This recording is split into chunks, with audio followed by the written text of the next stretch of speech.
You can reshape reality with a single sentence, yet most of us toss words around like lint. That's not poetry. It's physics of the unseen. In every culture, the elders warned us, speak carefully, because sound sticks.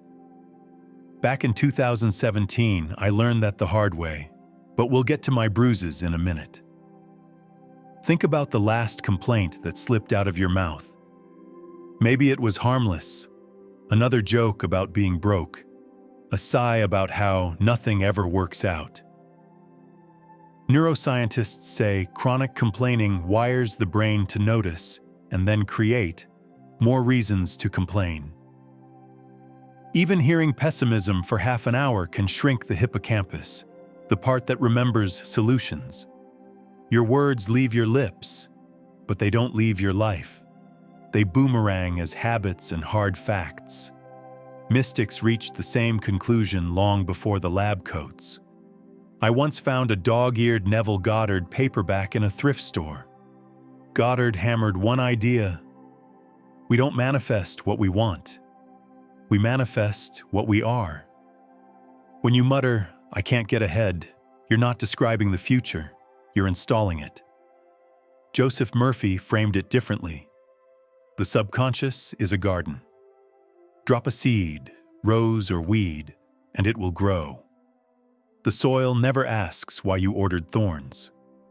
Modern psychology gives that garden a technical name: the reticular activating system, a mental search engine behind your eyes.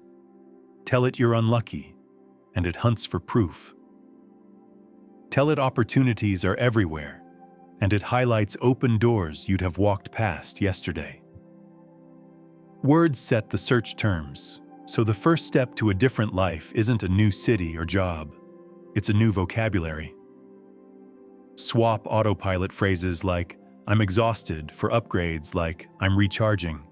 Trade "I hope" for "I trust." Hope reaches, trust receives. The sound is microscopic, the result seismic. Trust me on that. Skeptics call this wishful thinking. Let's test it. Picture two sales reps with identical quotas. One grumbles all day about a lousy economy. The other whispers, "Someone's waiting for exactly what I've got." By week 3, the second rep notices a lukewarm lead everyone else ignored, makes one extra call, and lands a contract. Was that magic? Maybe not. But words changed his posture. Posture shaped his actions. Actions sculpted his reality. That's it. Full stop. Ancient Hermetic texts, think early wisdom manuals, deepen the stakes. Humans were gifted two God-level tools: mind and speech. Use them together. You stand shoulder to shoulder with immortals. Neglect them. You drift in a story someone else is telling. Every curse you mutter is an unconscious prayer. Every affirmation, a blueprint. If that feels airy, meet Elena, a freelance designer who greeted every Monday with, "I'm already behind." By Wednesday, she was. After a webinar on conscious language, she built a new ritual. While brushing her teeth, she said, "Fresh ideas land on time, and clients love them." Week 1, nothing spectacular, except she felt lighter. Week 2, a tough client surprised her with unsolicited praise and an advance on a new project. Same skills, different sentences. Sports science backs her up. Elite sprinters don't wait for confidence at the starting blocks. They repeat, explode on the gun, finish strong during warm-ups. In 2019, researchers found that scripted self-talk improved cycling time trial results by over 3%, an eternity in elite competition. Language rewires muscle memory before the muscles even move. Parents see the principle daily. Tell a kid often enough he's clumsy, and he'll trip on air. Tell him he's careful, and he'll glide across the room with a full glass of juice. The kid isn't obeying prophecy. He's calibrating to the label you offered. You're the chief authority figure in your own mind. Here's a template for upgrading speech. Spot the trigger. Catch recurring complaints like, "I can't focus," or "there's never enough time." Flip the frame, state the opposite in present tense. "I zero in on what matters. Time stretches for my priorities." Feel it.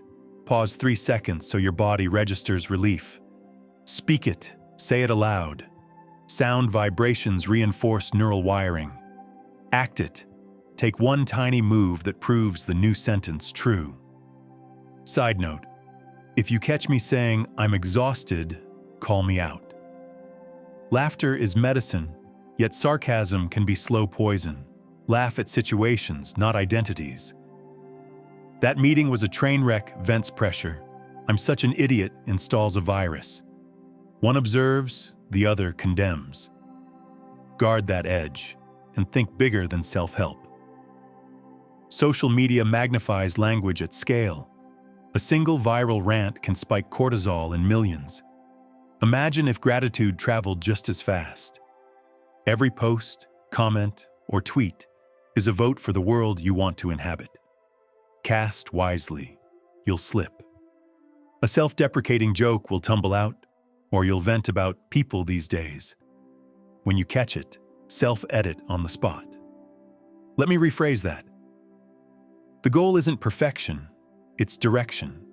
Feeling matters too. Lip service without emotion is empty air.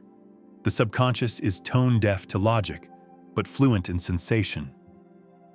If you say, "I'm abundant," while your chest tightens with fear, the body hears fear.